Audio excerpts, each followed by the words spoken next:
Good afternoon, fans. This is your girl from Mel's Mat Chat, and this is episode 359 of the podcast. How is everybody doing today? You're probably wondering what the hell I'm doing on here on a Thursday. Well, there's a little thing called Bad Blood on Saturday. So, guess what's going to happen? Tomorrow night, right after SmackDown, I'm going live with my preview and prediction of that. So that means SmackDown from this week and Monday Night Raw for Monday will be on that. So it'll get you geared up and it get you really ready for Bad Blood. And so today we're going to cover Collision, Rampage, Dynamite, and last week's SmackDown. So that is that. Now, I may be talking just a little bit weird today because my mouth is still weirdly fucking numb.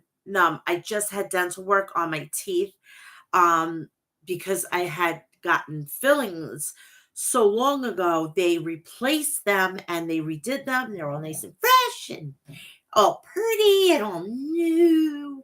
I love that new scent. And they numbed my mouth up, and it's weird. And I'm trying to do. So if you see me do this a lot, it's not that I'm having a stroke or anything. I'm trying to get the fucking feeling and the nerves to like, hey, wake the fuck up, you know? So we're gonna be doing those shows. I'm gonna give you my thoughts on the new TV deal, which I find a little ridiculous. I don't understand why can't they do the same thing with as WWE. And I mean, I'm not saying give it away for like $9.99. Give it away for like, I wouldn't have no problems paying $15 a month for Max to be able to knowingly get the pay-per-views without having to pay a reduced fee. I would even go so much if they're gonna have a tier, like you're paying like just say $15 for just uh the app and everything like that, and you're getting access to all the pay-per-views, da da da da da, da, and then paying maybe every month an extra maybe $5, and that would be tacked on to your next monthly. You just tap it and it just gets added on.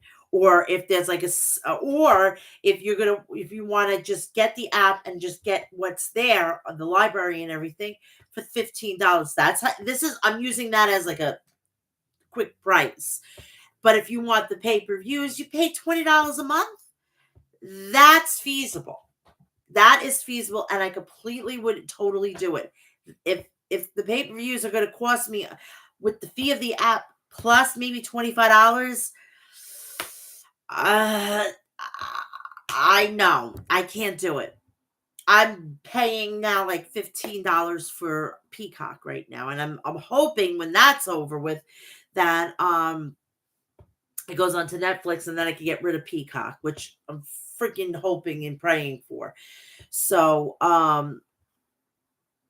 that's my thoughts on that. I did watch the Vince McMahon documentary. I'm actually going to record something soon, and I'm going to upload it to the channel. And it's a lot of the stuff that I already know, but there was a lot of stuff that I didn't know, and now I understand why Vince is the way he is. And it's sad because he could get help for this. I'm surprised that his family hasn't said anything, said, hey, Pop, why don't you go and get some help or go to rehab? Because they are rehabs for like a sex addiction and everything. So like, I don't understand why he's not in treatment for that. And he's continually thinking that this is okay. And the stuff that, has gone through the Attitude Era, and he's put out, it's like, all right, tell me that you didn't do that in real life, and with the whole situation with Owen and whatnot. Okay, Vince was, no doubt, he was responsible for it. He sued the rigging company to mitigate his damages. But for Martha to just come out, and I think there was an agreement that she couldn't say anything by accepting this settlement, and she reneged on it. So that agreement, guess what? It becomes null and void. And I know all of that. I know a lot more than you think I do, and I can't tell you my source. I know a lot more than what was on that documentary. And let me tell you something.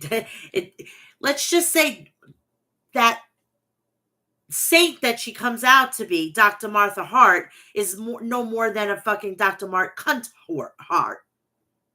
She's a money hungry son of a bitch.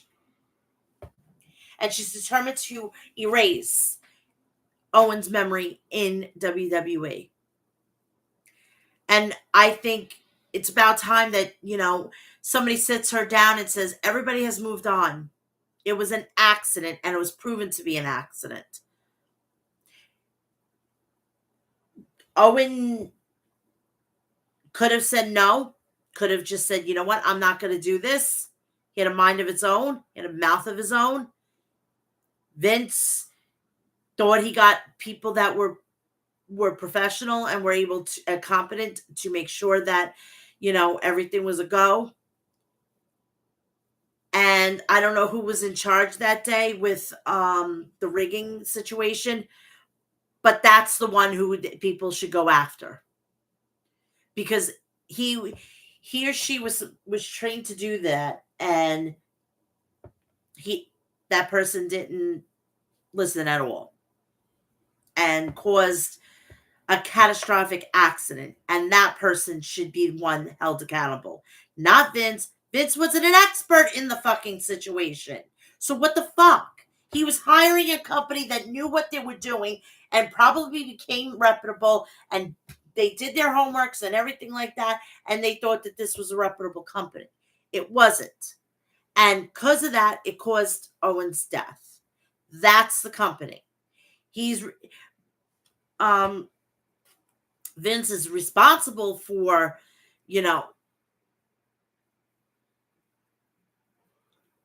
because of the whole situation, and he took care of it. He remedied it. He settled with Martha, the settlement and everything like that. He needed to mitigate his damages. If you don't understand what mitigate means, it means to lessen the blow. I'm going to give you a little example. I got hit by a bus back in 2017. Two people were held responsible. It was a moving company and the public transportation. Because of them parking in a no standing zone, I had to go and try to catch the bus someplace else because they wouldn't have seen me. Okay? So because of the domino effect, two people were held responsible. Now, this is what happened. They both paid equal. Now, I made sure that the bus wasn't completely 100%. If it wasn't for the moving company, the bus wouldn't have had to pay. So, but because of that whole situation, it was a domino effect. I even said to the bus, I said, you should go after the moving company to mitigate your damages, because if it wasn't for them, we wouldn't be in this situation.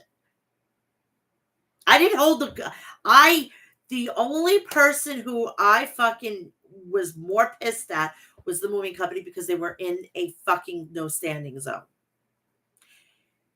Martha is directing her fucking anger to the wrong people.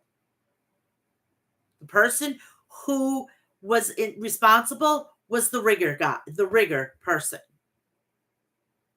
The person who with the knowing the wherewithal of the harness to put him in there and whatnot. Because it was also said that he didn't feel comfortable in that. So it should have been up to a person who was responsible of putting him into that harness. What else? What else? I'm always going to side with Owen. Owen, didn't make a stink. He did what he was told and everything. It was a terrible accident. It happened well over 20 years ago, 30 years ago, probably about that. But it's not like he was murdered. He was not murdered, all right? It was an accident. Like, my fucking thing was an accident. If I were to have found out that the driver was drinking, then there would be criminal charges. There wasn't criminal charges. And the way they handled it was a very sticky situation. We found out at home. They didn't know in the building. What they should have done is, as soon as the last match, they should have said, we need to make an announcement. We just went off TV. We just, not too long ago, Owen Hart passed away. And then everybody would have known. That would have been it. Vince had a hand in it because it was his company, but he did what he thought was right. Everybody has opinions, whatnot about it. The show should have been canceled. Da da da da da da. It wasn't canceled. It wasn't whatnot, and nobody got their fucking goddamn arm twisted to go out there after they found out. They went on, and that's it.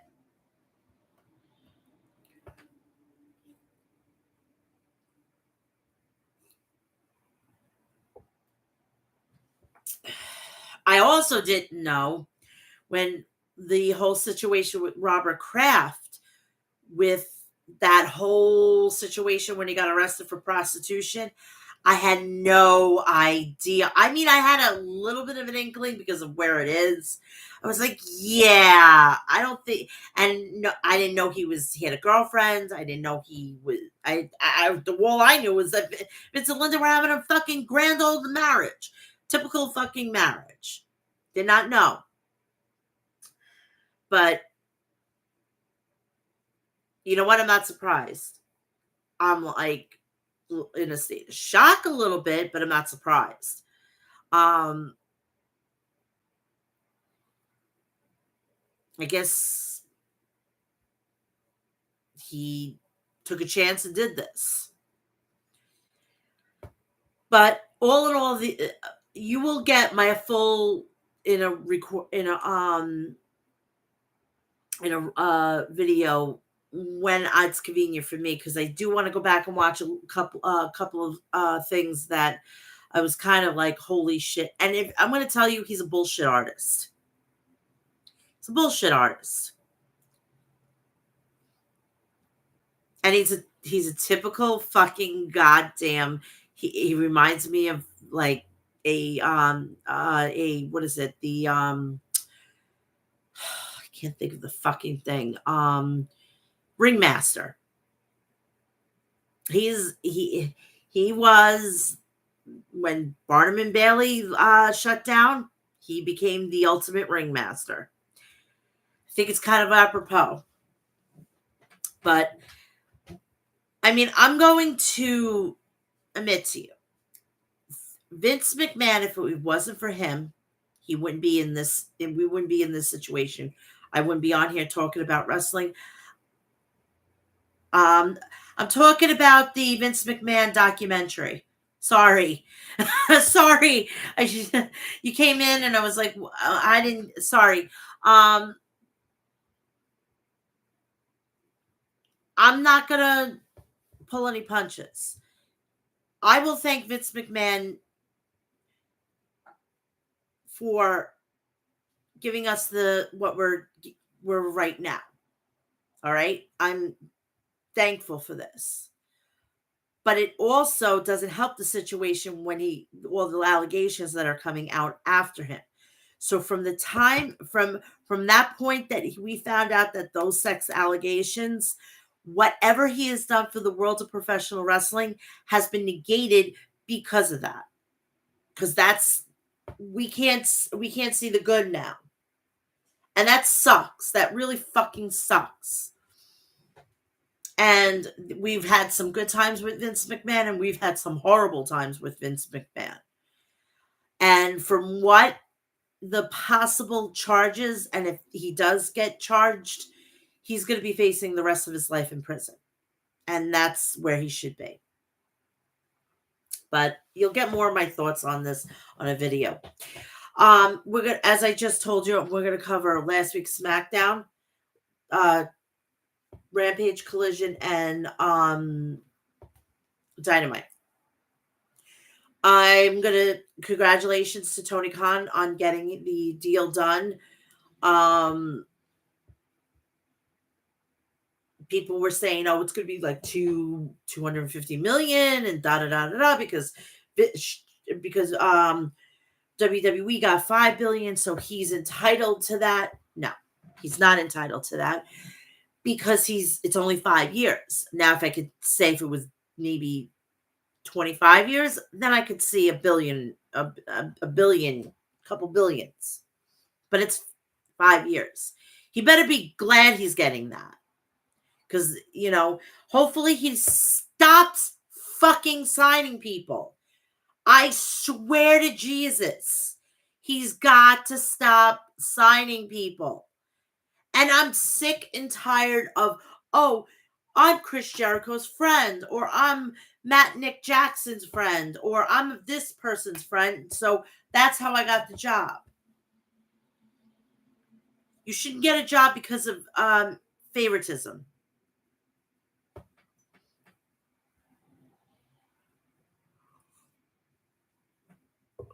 You shouldn't. Tony now needs to start writing good TV. Because last night the matches were great. But what I seen on TV did not make one lick of sense to me.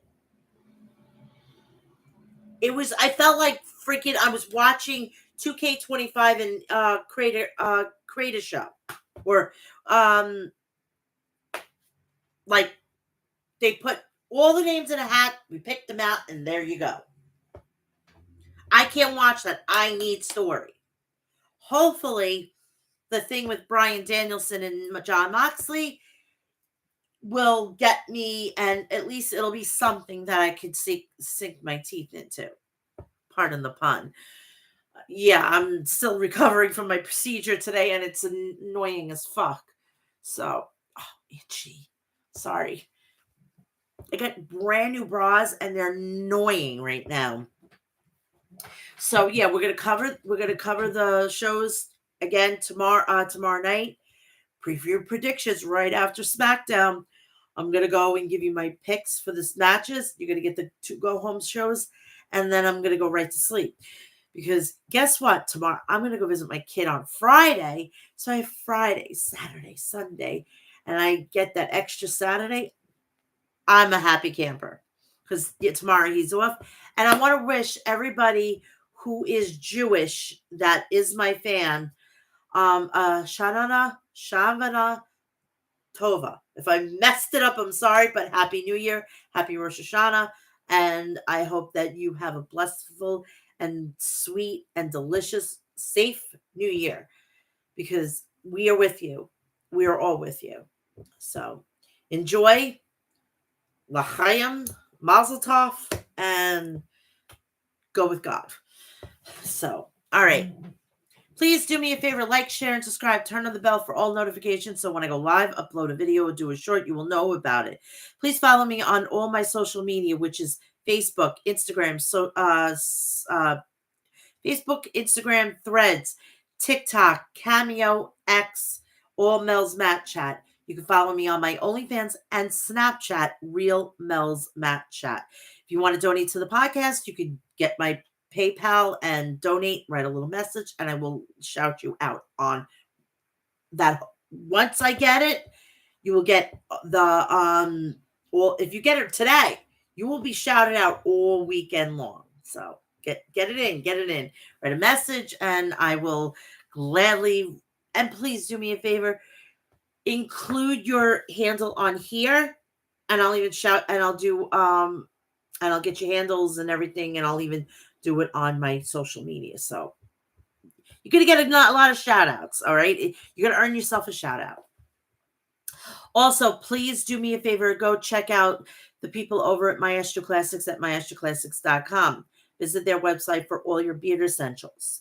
Please, if your thirst is killing you and you want to murder your thirst, do yourself a favor and stock up on all your artillery at liquiddeath.com. Visit their website. You can get regular spring water, unflavored salsa water, flavored salsa water, iced tea, sports pack, so you can, make it with electrolytes, and they have a hot fudge soda.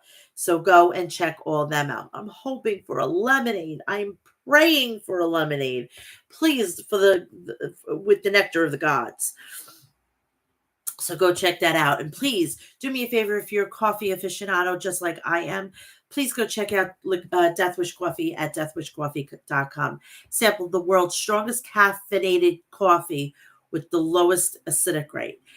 And they have some righteous merch. So Halloween's coming up. Holidays are coming up. So if you want to get yourself get yourself some treats yourself, or do you want to spread the holiday cheer in a deadly way? Go check it out, and you can go visit deathwishcoffee.com. Now, I believed in him. Apparently, House of Glory believed in him. And Joe Hendry ended up debuting at House of Glory this past weekend. If you want to go check it out, I think they may have released it. It's on the Thriller app. If not, you've got to check it their social media pages out to find out when, because they had a little difficulty. But what's not going to have a difficulty is on October 18th, House of Glory is going to have a amazing main event with the world heavyweight champion Mike Santana, and he's taking on the legend from Japan, former MLW world heavyweight champion Masato Tanaka. And he was also an ECW legend. So go check all that out. Also, the TNT World Heavyweight Champion Nick Nemeth is going to be going against El Helio Vikingo, and making her debut from, I believe it's Australia, is Salvation. So if you want to get your tickets and go to see this show, go to hogwrestling.net. And if you want to see this on TV, if you can't be there, go to the Thriller app, download it, and get Thriller Plus. Okay, let's get this started because I would like to enjoy the rest of my Thursday. We're going to go to SmackDown, then we're going to go into AEW because next weekend is Wrestle Dream. I probably going to watch it. I don't know if I'm going to cover it. I don't know. Let's see how things go. Okay, let's see how things go.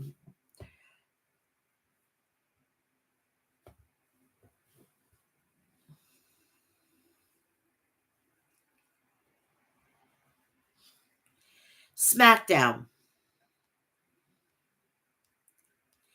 SmackDown had a sixth match between Andrade El Idolo versus Carmelo Hayes. Women's Championship #1 contender Bayley versus Naomi. Singles match Piper Niven versus Michin. The Bloodlines, the Tribal Chief Solo Sikoa will return.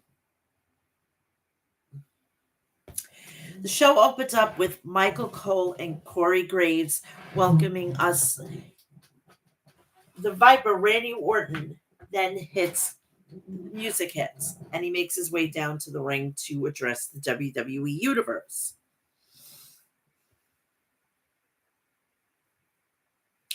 Randy Orton starts off by saying it's been a minute since he has been on SmackDown, but he has missed it, and he welcomes the fans to the show.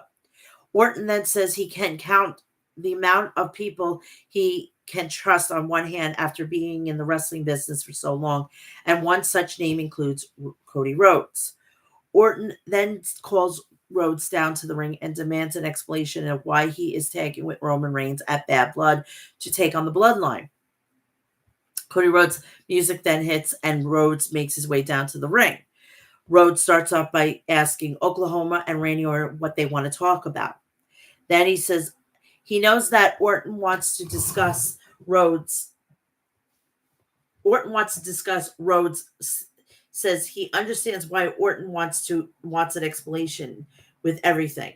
Reigns puts him through as the tribal chief, and perhaps he looks foolish for teaming with Reigns. Rhodes then says he plans on taking Reigns on his word after he gave it to him. Rhodes then says he hopes Orton understands his thinking and understands why he needs to end the Bloodline once and for all. Then tells him that he hopes he isn't a problem and offends and offers him his hand. Orton then shakes Rhodes' hand and tells him not a problem unless he makes it one.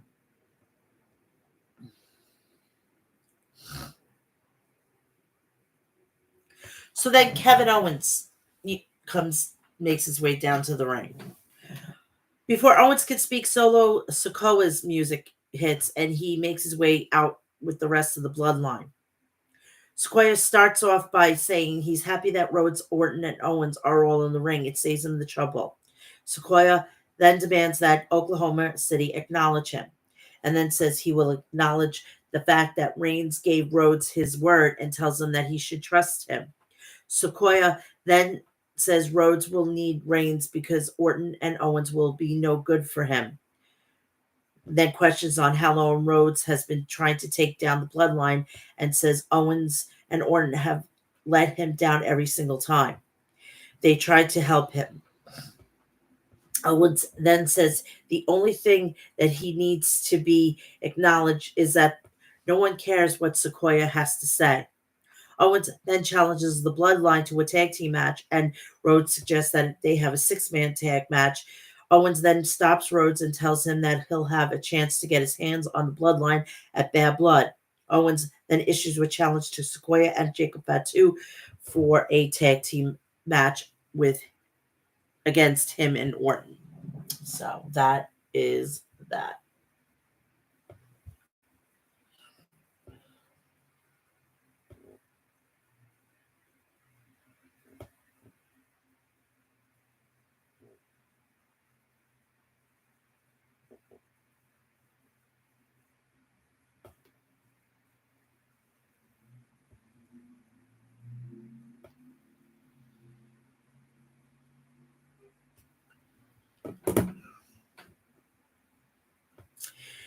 We get a video footage from last week by Bayley and Naomi, both pinning WWE Women's Champion Nia Jax. And at the exact same time, Nia Jax and Tiffany Stratton were shown then backstage. And Jax was annoyed. Jax said she doesn't understand how they didn't get rid of either Bayley or Naomi last week. Jax then grabbed Stratton by the neck, and Stratton apologizes for last week. Jax then says if it ends bad for her, it will end really bad for Stratton. Jax then smiles and says they can be friends again after intensity lessen.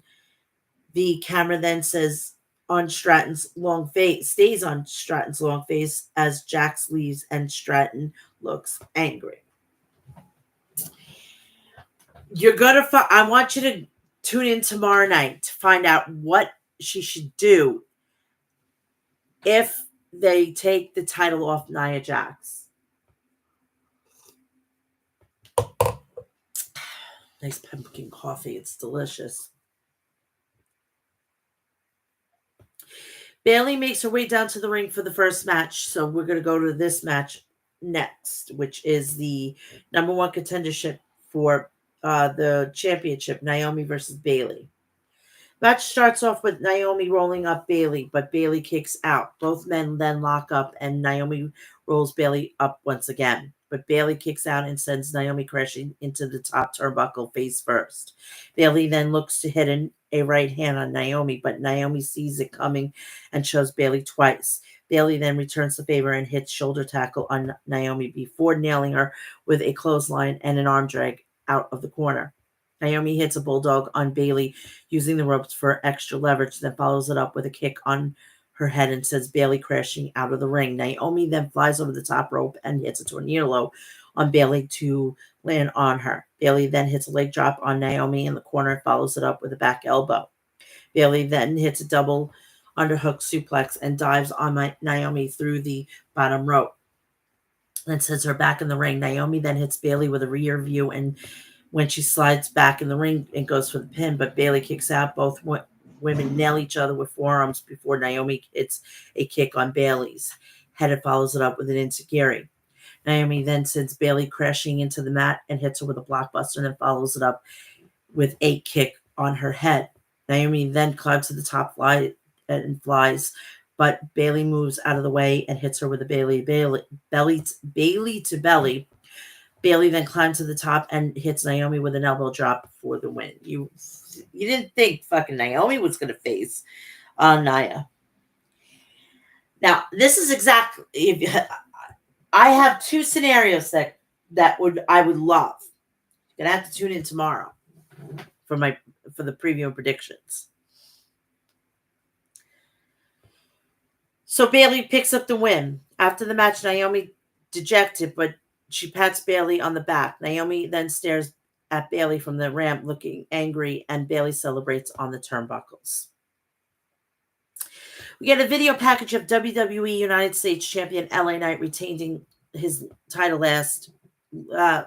against Andrade last week. I want to send congratulations to Logan Paul for having a beautiful baby girl. Congratulations to him and welcome to being a parent. It's a great club. You'll love it. We then see an awkward handshake at the end of the match. We head to the back where Andrade approaches Knight and tells him he had lost respect for him because he didn't shake his hand like a man. Before Knight can answer, Carmelo Hayes blindsides Knight and sends him tumbling over the equipment crate. Hayes then tells Andrade he has something for him too and makes his way down to the ring for the next match of the night. So it's Andrade versus Carmelo Hayes. The match starts off with Andrade hitting a dropkick on Hayes. Andrade then looks to follow it up with the bull's horns, but Hayes avoids it and delivers some strikes on Andrade. Andrade then hits a power slam on Hayes on the ring apron. Andrade then delivers some chops on Hayes. Andrade then follows it up with the shoulder tackle, but Hayes looks to hit a springboard crossbody on Andrade. Andrade then avoids it and hits Hayes with a dragon screw. Then runs the ropes, but Hayes responds with a code breaker and goes for the pin. Andrade then kicks out, and Andrade looks to hit a Meteora on Andrade. Andrade then avoids it and hits Hayes with one of his own. Hayes then hits a springboard DDT on Andrade and goes for the pin, but Andrade kicks out. Andrade then climbs to the top, but Hayes joins him up there. Andrade then pushes Hayes off and looks to hit him with a moonsault. Hayes then rolls out of the way, but Andrade immediately transitions to a standing moonsault and goes for a pin, and Hayes kicks out. Hayes then sends Andrade crashing into the mat and follows it up with a twisting neck breaker. Hayes then goes for a pin, but Andrade kicks out. Hayes then climbs to the top, but Andrade meets him up there and looks to send him crashing into the mat, but Hayes counters into a cutter. LA Knight makes his way down to the ring. Knight hops up on the apron, distracts Andrade, opening the door for Hayes to roll up Andrade for the win. And that is that.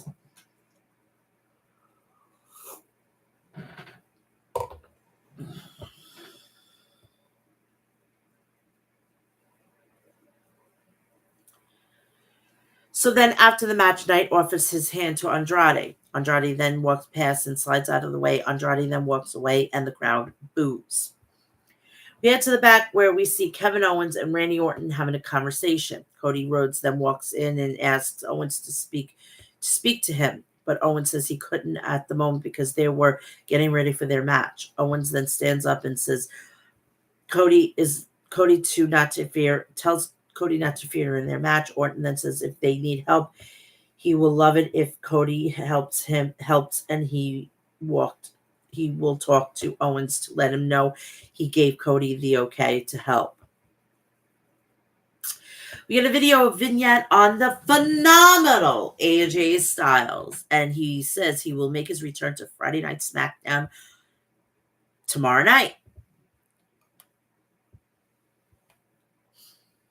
So we go to the next match. It's OC's Minchin which is Mia Yim, versus Piper Niven.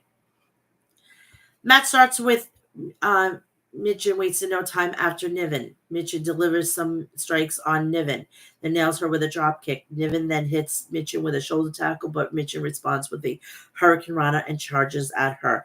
Niven then sends Minchin crashing into the mat, looks to hit a senton, but Minchin moves out of the way. Green gets in Minchin's face, opens the door for Niven to fly off the apron with a cannonball to land on Minchin. Niven then runs Minchin over with a shoulder tackle and follows it up with a cannonball to her in the corner.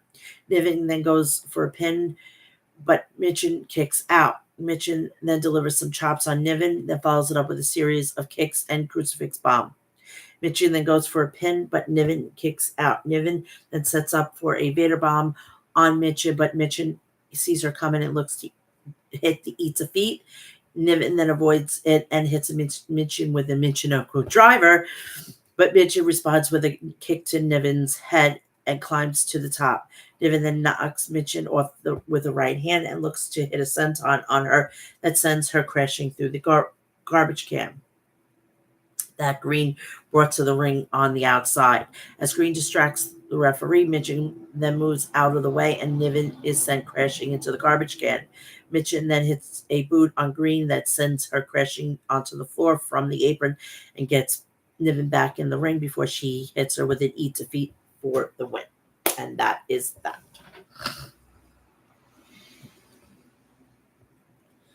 The lineup for SmackDown is announced for next week.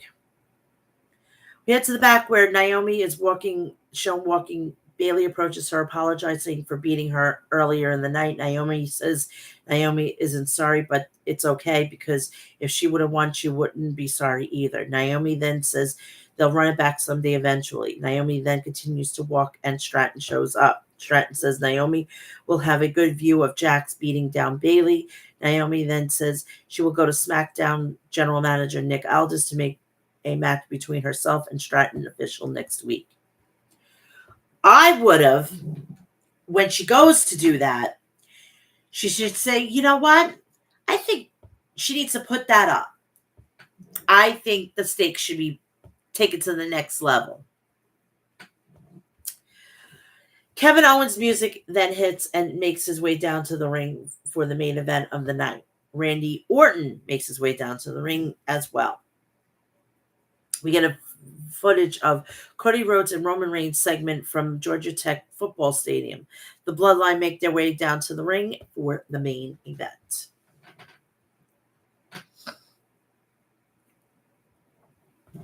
The match starts off with Kevin Owens and Jacob Fatu. Both men nail each other with right hands. Fatu then hits Owen with a back elbow, but Owens returns the favor and hits Fatu with a senton. Solo and Sequoia then tag in, and Fatu holds the ropes open for him to get in the ring. Sequoia then hits a headbutt on Owens, but Orton calls to be tagged in, and Owens obliges. Fatu then calls to be tagged in on his side, and Sequoia does so. Orton then delivers some right hands on Fatu in the corner, but Fatu responds with some strikes. Orton and clotheslines him out of the ring.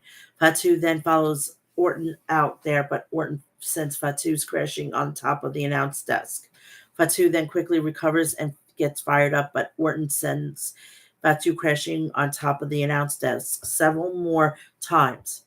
Orton then sneaks up on Orton, but Orton sends Sequoia crashing on top of the announce desk. Sequoia then and Owens then teeter on the ropes, but Owens fights Sequoia off looks to hit him with a swanton bomb.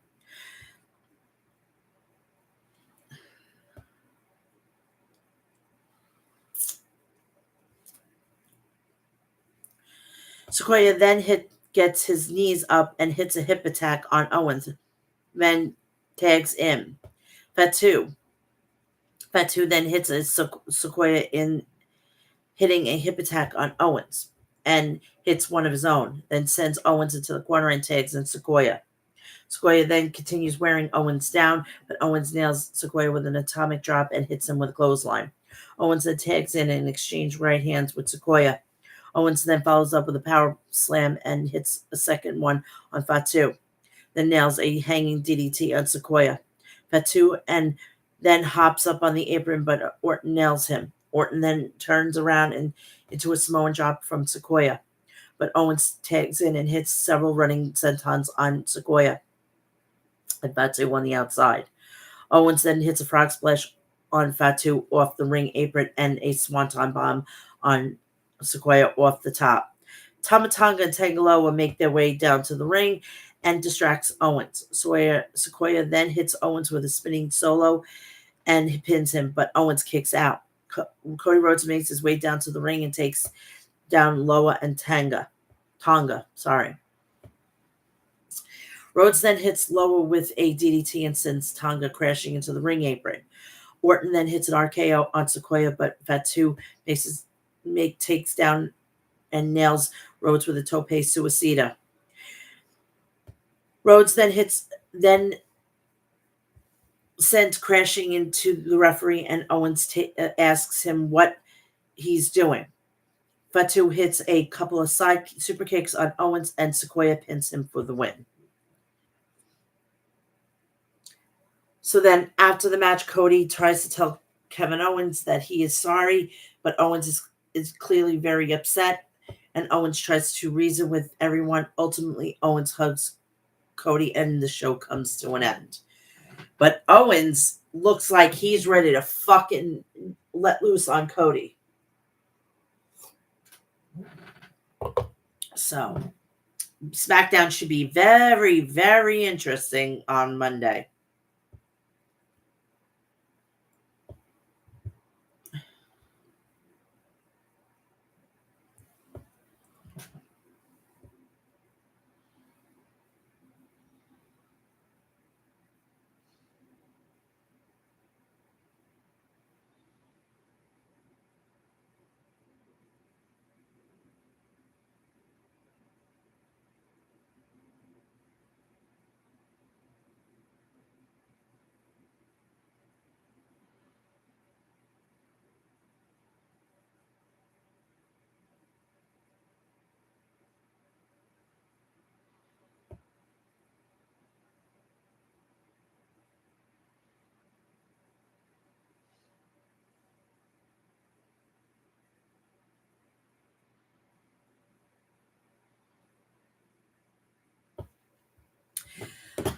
Rampage may be canceled. So if I don't do Rampage anymore, because there won't be a show. So it is what it is.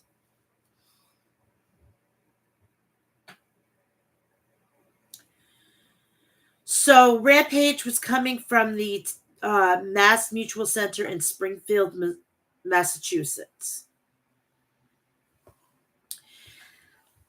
The House of Black, Malachi Black, and Buddy Matthews versus Lio Rush and Action Andretti Top Flight.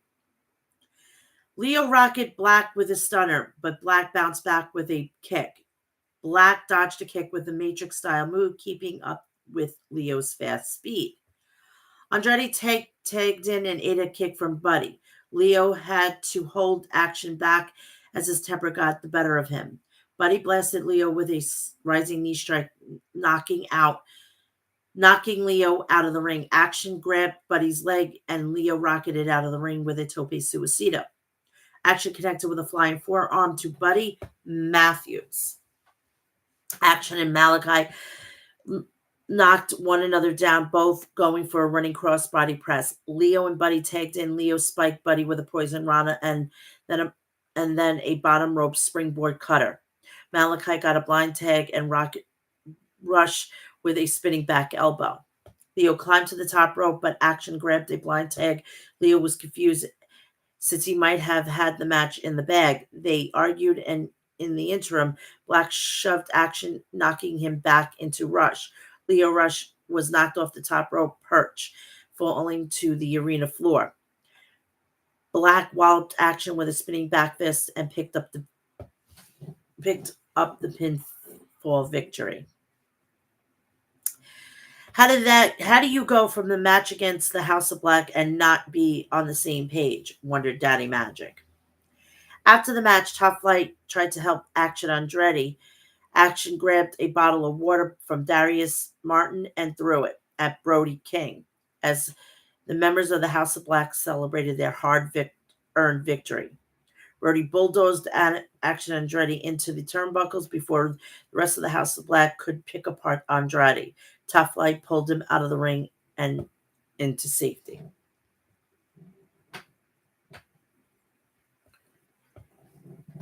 I've got to clean my glasses. Hold your horses. Holy crap, I got schmutz on it. I want to rub my eyes so badly. My eyes are killing me today. As soon as this is done, I'm going to go and wash my face. Because I've already taken a shower today, so I don't have to take one tonight. Unless I feel crappy after this. Don Callis family Konosuke Takesha versus the Spanish Announce Project and Helico. Takesha and Angelico traded strikes in the center of the ring, and Angelico connected with a big boot to Takesha's face. Angelico shoved Takesha into a steel ring post. Back in the ring, Takesha rallied back with a Takesha line. Angelico fired up with forearm shots to Takesha, and Angelico cradled Takesha for a near fall. Angelico took down Takesha with a dropped hold and locked on a submission. Takesha crawled to reach the ropes, forcing the ref to break the hold. Takesha raked Angelico's eyes, but Angelico was there with a kick to Takesha's head. Angelico backdropped Takesha from the turnbuckles. Angelico jumped off the ropes, but got nailed with a stiff strike. Takesha planted Angelico with the Ring of Fire and scored his 8th win in 9 matches. 27 wins, joining the Don Callis family. Championship is in his blood, said Tony Schiavone. It feels inevitable, said Daddy Magic. Matt Caster and Anthony Bowens, the Acclaim, versus Ryan Clancy and TJ Crawford. I am telling you, if the Bucks don't fucking drop the titles to this team, I have no hope for the AEW tag team division in a hole. It's basically in a hole right now. Clancy got some air and drop kick Caster. Bowens tagged in, and he and Caster used tandem offense on Clancy. Crawford came in, but Bowens blasted him with a thrust kick. Bowens planted Clancy with an arrival. Caster hit a mic drop. They brought Crawford and hit tandem finisher on him and picked up the win. Very simple, very quick, and very painless. Caster, yo, listen, I heard Eminem are having a fashion show at Grand Slam Collision. Well, guys, you wanted to give my jacket a makeover? All you had to do was ask. I love makeovers. I love what you pansies are all about. But guys, I think it's time for the Acclaim to crash your party on Collision, and it'll be time to nut up or shut up. Eminem appeared on the big screen above the stage. They said Collision will be the finale of Fashion Week, and the Acclaim aren't invited to see the greatest debut in fashion history. What does Eminem have in store for the Acclaim at Collision? Wonders Tony Schiavone. Main event: Willow Nightingale versus Taya Valkyrie. Taya ground and pounded Willow, taking Willow off her game with punch to the mouth. Willow got to her feet and fired back. This thing is going to turn into a slugfest or what? Asked Daddy Magic. Willow cartwheeled out of the corner and body slammed Taya.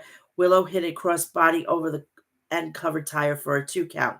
Willow hit a shotgun drop kick off the second turnbuckle. Willow followed up with a running cannonball dive off the apron to Taya on the floor. Back in the ring, Taya walloped Willow with a drop kick, trying to show up Willow. Willow clubbed Taya with a running lariat. Willow was not in a comeback, and I apologize for that. Whoever has that horn is a moron. Willow clubbed Taya with a running lariat. Willow was mounting a comeback. Willow splashed Taya in the corner and cracked Taya with a pump kick. Willow planted Taya with a spinebuster for a near fall. Taya dodged a drop kick from Willow. Taya battered Willow with a kick, a lariat, and then a running knee strike in the turnbuckles. She covered Willow, but Willow kicked out at the count of 2. Taya countered a running powerbomb attempt with a thrust kick to Willow. Taya climbed to the top turnbuckle, but Willow met her up there with a suplex. Willow next Taya into next week with a pounce. She smoked her with it. Daddy Magic. Willow nailed Taya with a gut wrench powerbomb and earned the pinfall victory. And that was that. So we're going to go to Collision. Collision Saturday at is coming from the Arthur Ashe Stadium.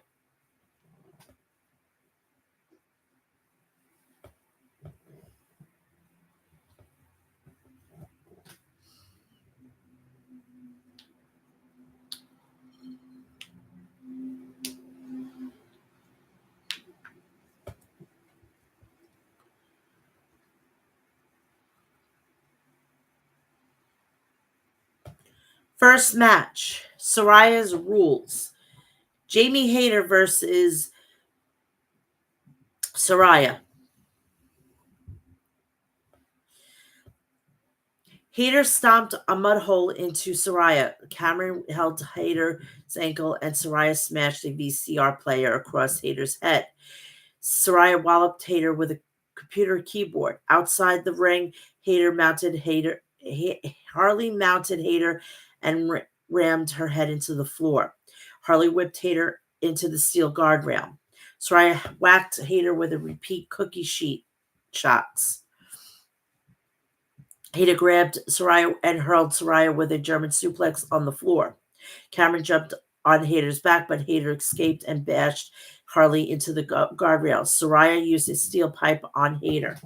Soraya opened a backpack and emptied the contents, die-cast metal toy cars, onto two tables at ringside. Soraya tried to suplex Hayter, but Hayter fought her way out of it. Hayter slammed Soraya into the floor as Soraya jumped off the apron. Hayter was on the edge of the ring. Then Harley jumped up and tried to German suplex Hayter onto the tables. Soraya smacked Hayter with a steel chair, sending both Hayter and Harley falling backwards through the tables. Soraya covered Hayter on the floor for a 2 count. Hayter powered up Soraya and planted Soraya through the table that had been propped up against the turnbuckles. Hayter spiked Soraya with a tombstone pile driver. Hayter won via pinfall after the wicked lariat to Soraya. The lariat with an exclamation mark on the signature win for Jamie Hayter, said Ian. Just absolutely took her face off, replied Daddy Magic. I would argue that Hayter is immediately in title contention, added Ian. No. Which title? That's yet to be seen.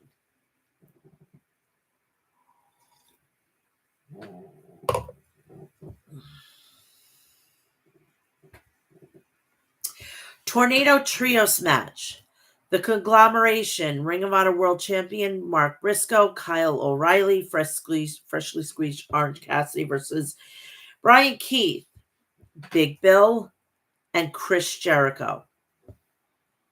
Tornado rules, anything goes, said Daddy Magic. So we've had 2 basically no DQ matches, if you really want to get technical.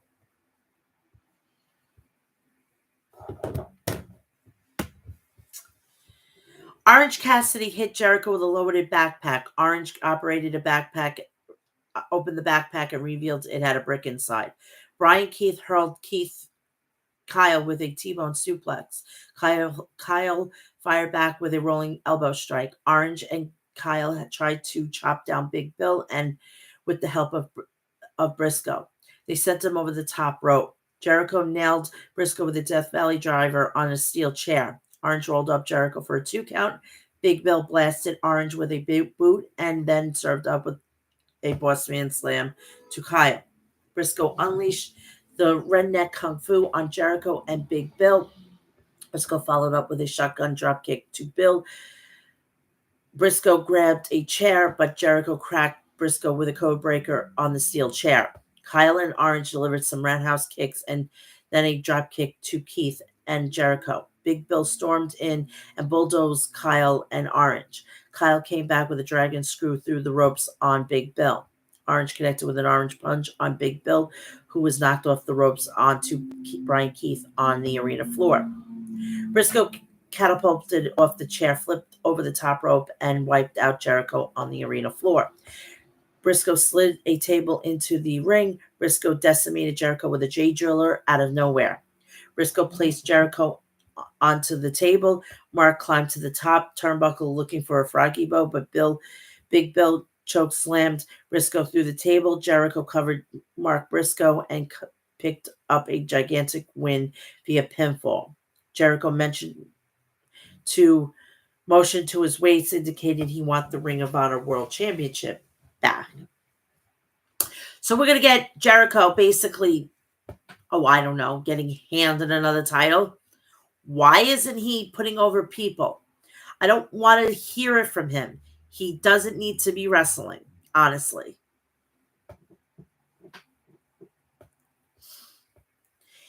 In Ring of Honor, when you pin the champion, traditionally you get a title shot after that, noted Ian. The House of Black, Brody King versus Action Andretti. Action took the fight to Brody, chop blocking Brody twice. Action followed up with a shooting star splash. Brody fired back with a chop to Action's throat. Action jumped off the turnbuckles, but Brody countered with a big right fist. Brody splashed Action in the turnbuckles. Brody continued with a cannonball splash in the corner and then pinned Action Andretti. Let's give a lot of props to Action Andretti for the effort, but Brody is an absolute monster of a man, said Tony Schiavone. Brody walked past Top Flight with a mocking smile. The Murder Hawk Monster, Lance Archer, and the Righteous attacked Top Flight and Leo Rush after the match. So is Andrade, Action Andretti, gonna leave Top Flight? Who knows?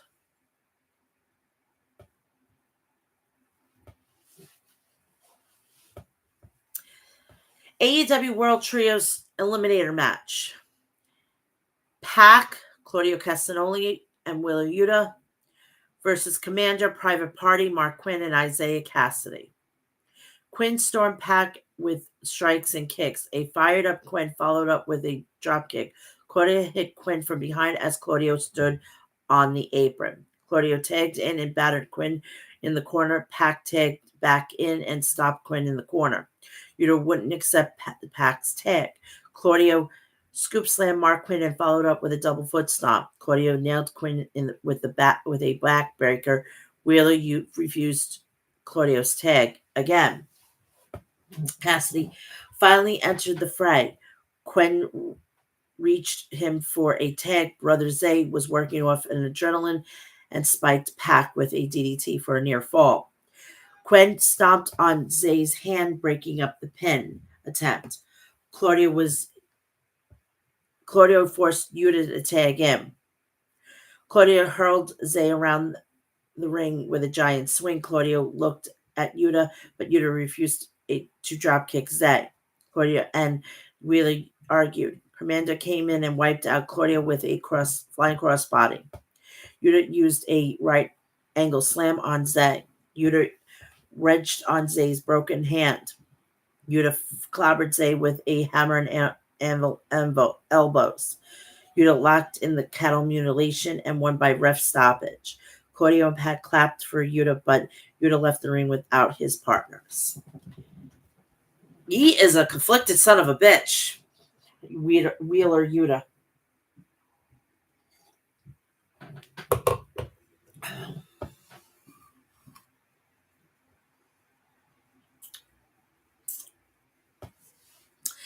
Up next, Eminem Collection, Mansoor and Masen Madden came out to the ring. Mansoor says, if anyone is ready for the Grand Slam finale to New York Fashion Week, Eminem Collection commenced with their fashion walk. The models walking the runway to the ring. Eminem Collection unveiled to Hans, who was modeling Matt Castor's repurposed, redesigned jacket. Hans began to pose, and Eminem Collection said it'd be an honor if they touched tips with him. Hans removed his mask and revealed himself. It was Daddy Ass. Daddy Ass cleaned house, but the numbers worked against him. The Acclaim sprinted to the ring and took out everyone. Eminem Collection retreated from the ring. So much for the fall fashion show, said Tony Schiavone.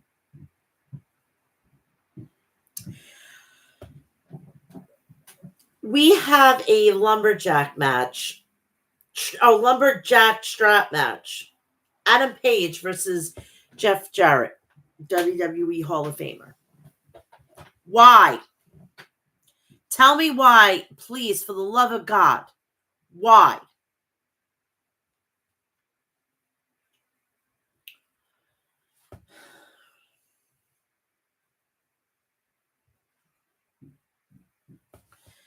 Jarrett and Page duked it out. Hangman booted Jeff in the jaw.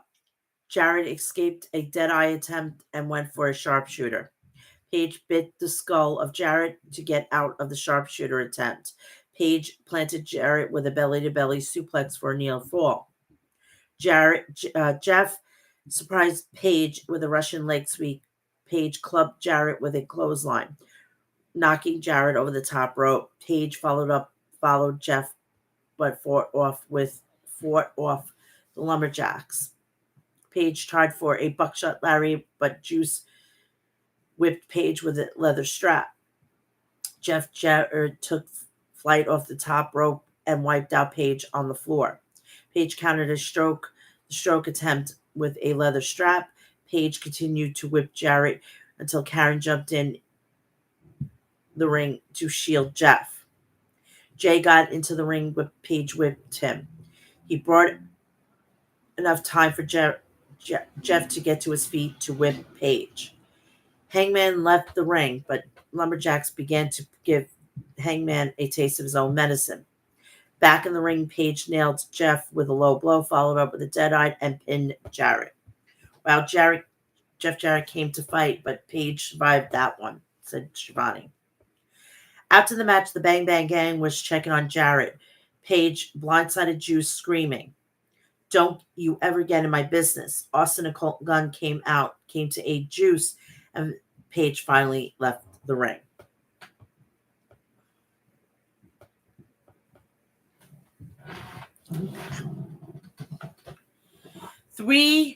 Three-way Lucha Libre match. Jurlistico versus Beast Monstros versus Hologram.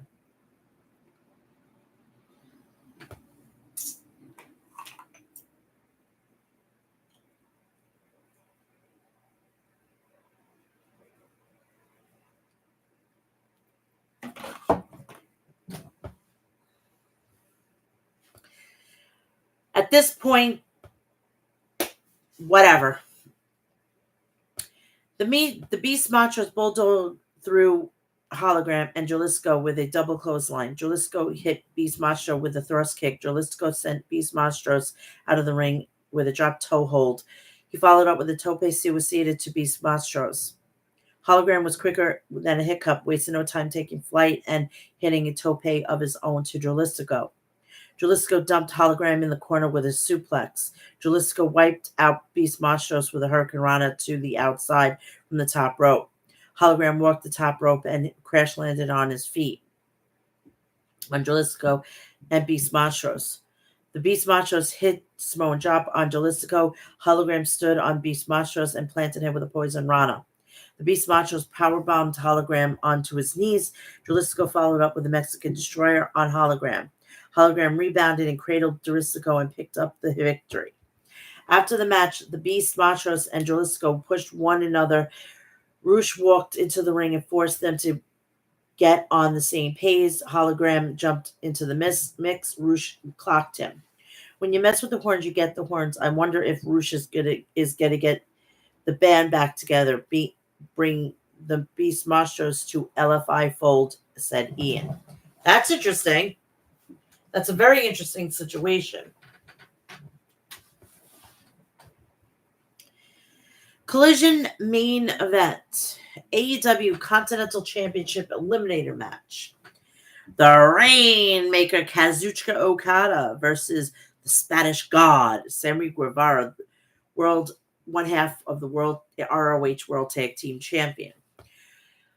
So let me get this straight. Sammy Guevara goes from being on Dynamite main events of pay-per-views to Ring of Honor. Tell me that your contract's about to come up without telling me your contract's about to come up. And he is totally looking to go to WWE with his BFF, Cody Rhodes. Okada connected with a running drop kick to Sammy. The Spanish God answered with a drop kick of his own. Sammy flipped over the top rope and wiped out Okada on the arena floor. Sammy, using his steel steps to launch as a launching pad, rocked Okada with a cutter on the floor. Okada dodged a moonsault and countered with a DDT. Okada went for a tombstone, but Sammy reversed it and countered with a head scissors driver. Sammy plowed Okada with a tope. Sammy climbed back up the turnbuckle and moonsaulted down onto Okada. Sammy smoked Okada and Daddy Magic. Sammy charged at Okada, but Okada backdropped Sammy. Sammy crash landed onto the steel ring steps, his knee smashing onto the steel. Back in the ring, Okada drop kicked Sammy right in the face. Okada connected with a top rope elbow drop.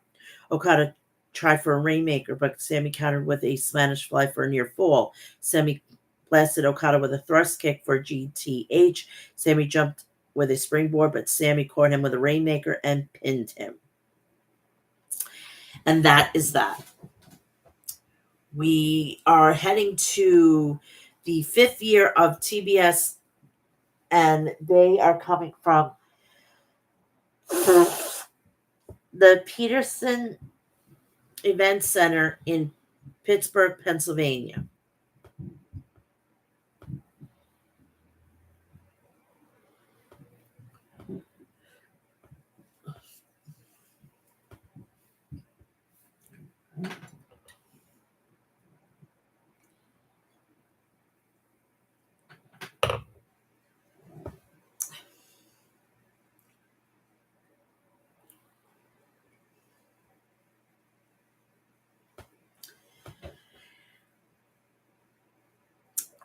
We started off with the Blackpool Combat Club issuing star warning for both Wheeler Yuta and Bryan Danielson. Moxley said he'd be relieving Danielson of his duties at Wrestle Dream, and that is next weekend. And I didn't even know. The opening match for the AEW International Championship, Will Ospreay versus Ricochet. I am so pissed about this match. This match should have been at Wrestle Dream. It would have been worth that extra week. I want to see the card for next weekend. And if Will Ospreay is fighting somebody else, I'm going to be really pissed off. Before the match, Don Callis backstage with Kyle Fletcher and Konosuke Takeshita. As Ospreay was getting ready to walk out for his match, Callis said they needed to talk. Ospreay said it wasn't a good time, and then Callis said they had a flight to catch. Before Ricochet and Ospreay even locked up, the fans chanted, "This is awesome." Both men went move for move, countering one another, evenly matched. They know each other so well, said Shivani. The fans are on their feet. Absolute dream match. This should have been on Wrestle Dream. Just saying.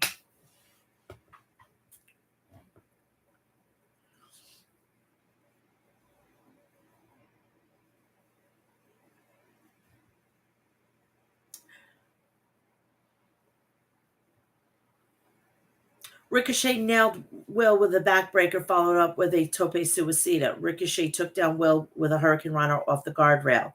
Ricochet followed up with a standing senton back in the ring. Ospreay fired back with a springboard elbow strike.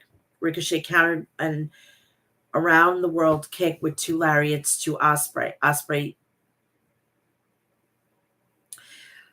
rocketed Ricochet with a Spanish fly for a near fall. Ricochet prevented an Oscutter by shoving Ospreay off the ropes. Ospreay connected with an Oscutter on the apron, through. Both champion and challenger jockeyed for position on the top rope. Ricochet went for a super Hurricane Rana, but Ospreay landed on his feet. Ricochet rallied back with an Oz cutter. Ricochet kicked Will in the side of the head with a Will, and after Will flipped off Ricochet, Will went for a hidden blade, but Ricochet dodged it and spiked Ospreay with a backslide bomb, then a twisted pile driver for a near fall. Ospreay hit a Stundog Millionaire and a Styles Clash, but Ricochet kicked out at the count of two. Ospreay landed an Oz cutter, but Ricochet kicked out.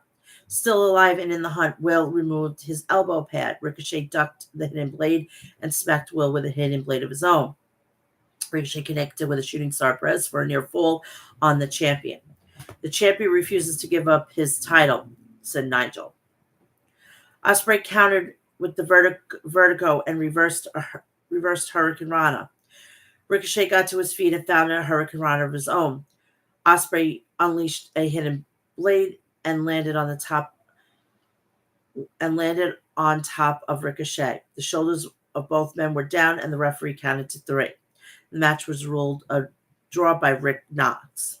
Tony Khan, before Justin Roberts said the match would continue. Both men traded elbows, slugging it out in the center of the ring. Ospreay caught Ricochet with a hidden blade. Konosuke Takeshita jumped in the ring and pounded Ospreay. Takeshita wiped out Ospreay with a power driver knee strike. Takeshita planted Ricochet with a raging fire. Takeshita grabbed the International Championship and held it high, calling his shot. So, if that's the match, I'm not going to be upset about it, but it should have been Ricochet and Will Ospreay for WrestleDream. That's just me. That would have made a good moment. It would have been great for Ricochet. But how do I know? And I actually said something nice about AEW. I'm very supportive. It's just the guy who's booking the fucking show.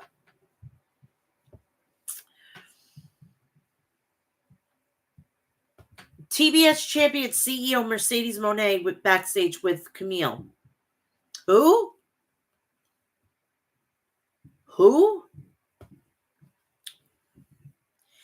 Mercedes, please say hello to your CEO. I've had the truck put together a small package of my best moments in Dynamite history. Hit it, Money Mike. A highlight package aired showed showcasing the CEO. Mercedes, wasn't that amazing? AEW's best moments is all about me. AEW's future is so bright. Money changes everything. MVP walked into the scene. MVP, yes, it does. I absolutely love I love big business. So please take my card. Perhaps we should talk. Renee tried to interview Austin and Colton Gunn.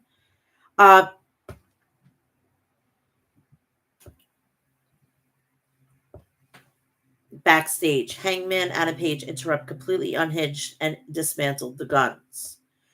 Up next, TV time with the learning tree. I legitimately wanted to turn my television off. I'm done with Chris Jericho at this point. I love him. He's a New Yorker. He's born from here, and I'm trying here, but it's like not working. Jericho, hi guys. There wouldn't be a new TV deal on AEW if it wasn't for Chris Jericho. So you could thank me for that. Not only is this the 5th anniversary of Dynamite, but it's also my 34th anniversary of my pro wrestling debut. At this stage of my career, I thought I wasn't focused as winning championships as I was nurturing new talents in the Jericho vortex and getting as much TV time as I can. Now it's time for a new era of Jericho. Ocho is gone. Time to bring the Nueve. Mark Briscoe, I'm challenging you to an ROH world title match at WrestleDream. Do you accept, Mark Briscoe? Can't we give somebody else? Honestly, seriously.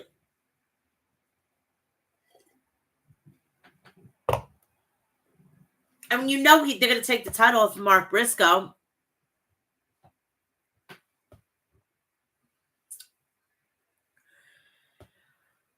ROH Mark Briscoe comes down to the ring with the conglomeration. Briscoe. Jericho, my dad brought us up to behave like men, and part of behaving like men is to make it not to make excuses. The only way you picked up a victory over me in New York City is because Big Bill chokeslammed me and put your limp body on me. But I'm not going to say that. You pinned me in New York City in the middle of the ring. Behaving like a man entails calling it like it is, calling a spade a spade. I'm going to call Chris Jericho for what he is. For the last 4 decades, you have been one of the finest pro wrestlers on the planet. And it works out good for me because logically speaking, you should be getting a title shot. I love to put a notch on my belt. And the word of the day is consequential. Consequential. Consequently speaking, I am going to put a legend head on my wall because when I beat you at Wrestle Dream, Jericho, whoa, whoa, whoa. I don't think you can do it.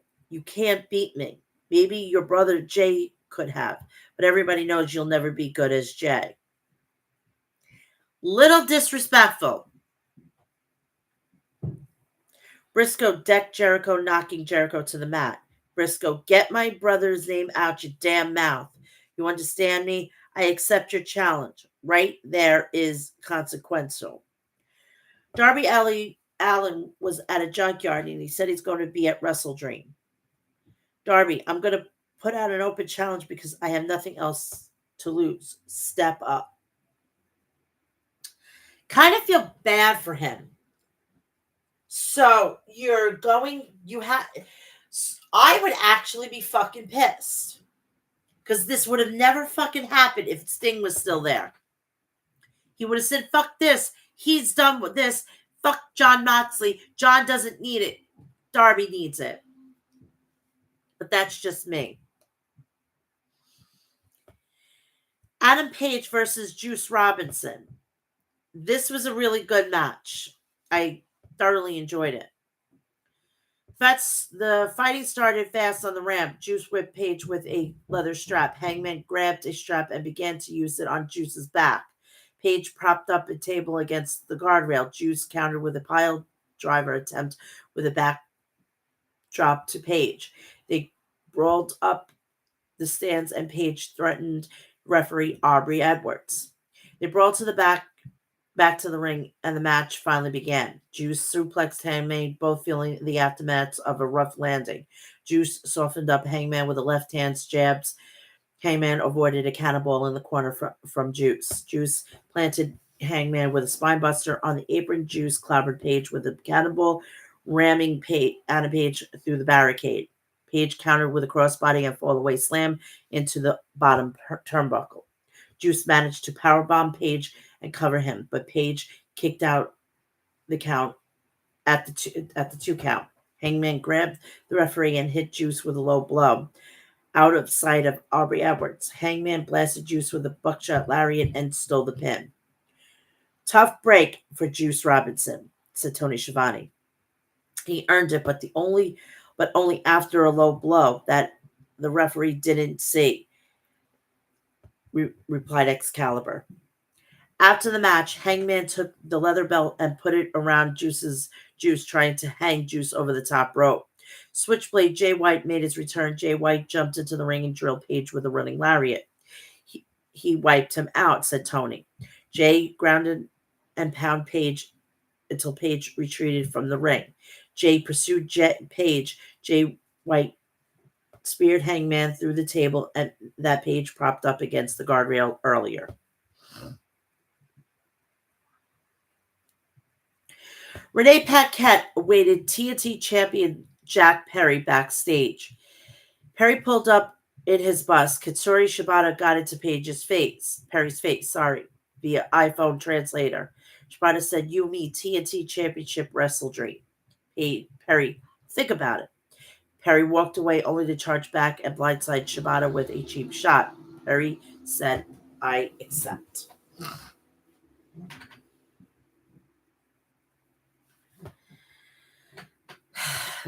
Dr. Britt Baker, D&D versus the Professor, Serena D. I wish this would have gotten more time. This was what they need to be doing in AEW with the women's division. Fucking awesome. Britt Baker has become so good. With Serena Deeb, it was a great partner to go into the ring with. Shockingly, I got said two good things for AEW. Am I a shill now?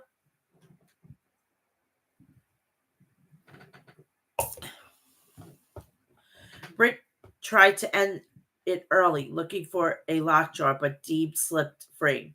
AEW Women's World Champion, the Glamour Mariah May was scouting the match from the front row. The professor applied a single leg crab, but Baker reached the ropes. Baker used a neck breaker to take Deeb down. Deeb nailed Baker with a chop block and then a lariat. Baker then served up a sling blade and a fisherman's neck breaker for a near fall.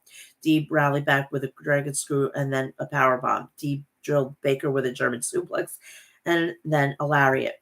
Baker countered with a detox with an air raid crash in the center of the ring. Baker hit an avalanche air raid crash on Deeb, but Deeb showed tremendous toughness, knocking out at the 2 count. Baker grabbed Deeb in a lockjaw, forced Deeb to tap out. Serena Deeb blindside Britt after the match, wrenching back on the Brit's leg. Queen Amada ran to the ring and jumped on top of Deeb. The Queen and the Professor brawled into Deeb, rolled out of the ring. Queen Amada helped Baker to her feet.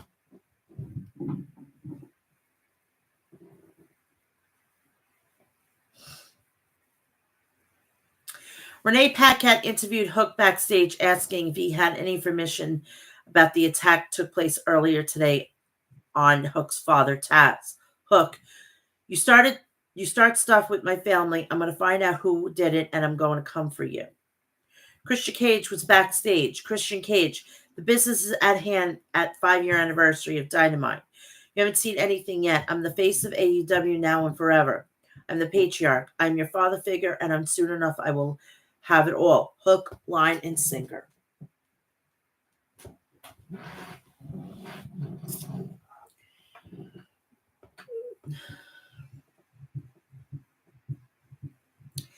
Renee Paquette interviewed AEW Women's World Champion Mariah May backstage. Mariah May, Willow Nightingale is the definition of failing up. Willow, you're the shady bitch here. Mariah, shut up. Willow smacked Mariah. The women brawled entire Christopher Daniels and AEW security tried to break them up.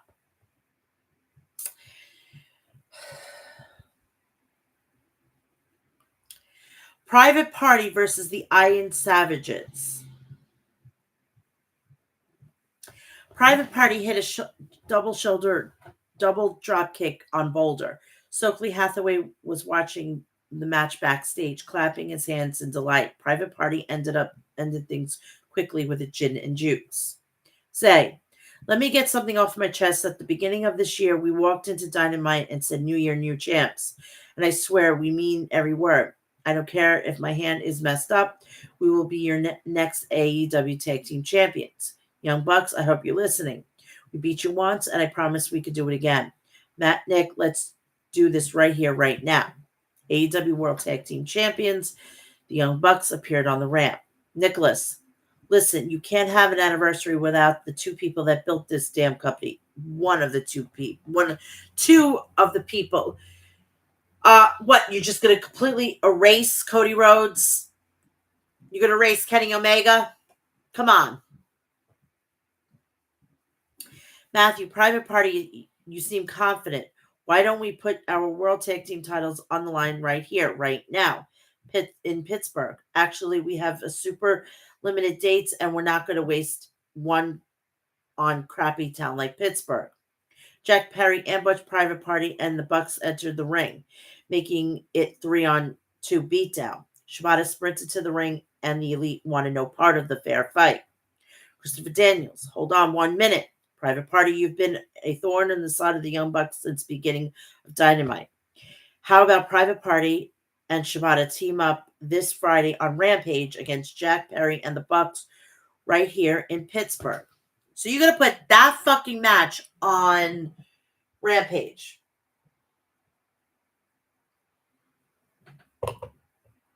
Now I'm wondering, are they going to actually put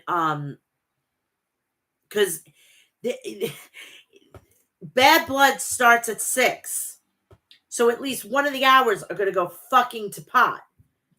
I would suggest instead of starting it at 8, I'd start it at like 9. 9 to 11 and you're good. Because 6, 7, 8, 9, it should be over. You'll probably put on the crappy matches in the beginning, put this match on in the main event.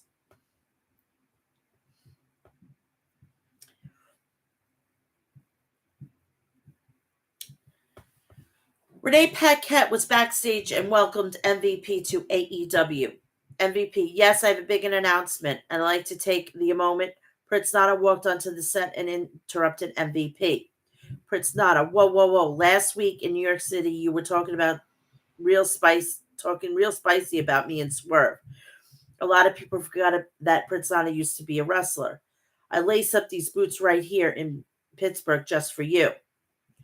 MVP sounds like a complaint. I don't deal with complaints, but he does. Prince Nana, who? I'd like to introduce you to AEW, the new manager of our complaints department, Mr. Shelton Benjamin. So Mr. Shelton Benjamin is now all elite. And then we're going to have, what's his face? Bobby Lashley. Why? He's not going to make a bit of fucking difference to anybody. He didn't do it in WWE. He's not going to do it in AEW. But if you bring back CJ Perry, I will be laughing. Title for title. American Dragon Bryan Danielson versus Kazuchika Okada. The Continental Championship will be at stake for 20 minutes for the first 20 minutes of this match. And I believe this is the main event. Yep, absolutely. There was a stalemate on Okada and wrestling. Okada was wrestling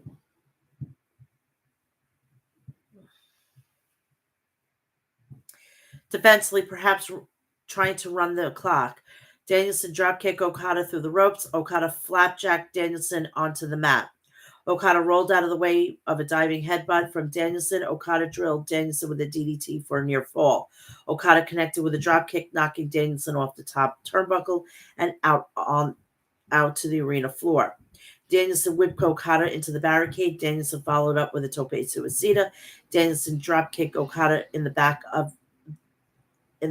at the 16-minute mark.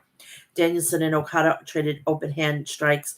Okada drop kicked Danielson and body slammed him. Okada hit an elbow drop from the top rope, and Danielson clutched his forearm. Bryan countered with the Rainmaker attempt with elbows to the crown of Okada's head. Bryan Danielson applied the label lock at 19 minutes. Okada got his boot on the bottom rope. Danielson smashed Okada with a running knee strike. Okada rolled out to the floor with 10 seconds remaining. 20 minutes had elapsed. Okada's championship was safe. No shit. You think fucking this was... Nah. This was never going to happen.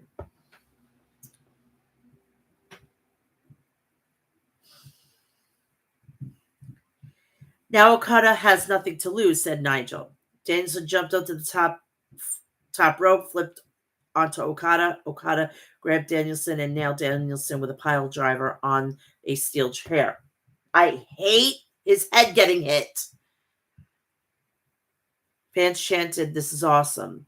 Back in the ring, Danielson clobbered Okada with kicks and chops. Okada hit another drop kick. Danielson secured Okada's wrist and hammered Okada with heel shots to the jaw. Okada connected with a Rainmaker clothesline. Okada and Danielson dazed as forearm strikes.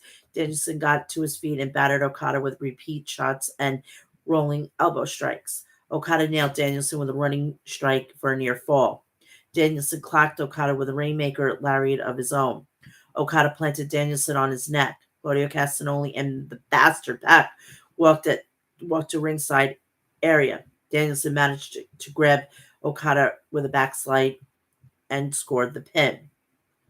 Danielson is still on the champ. They were trying to intimidate both of them, knowing that Jon Moxley is dead ahead, said Tony Schiavone.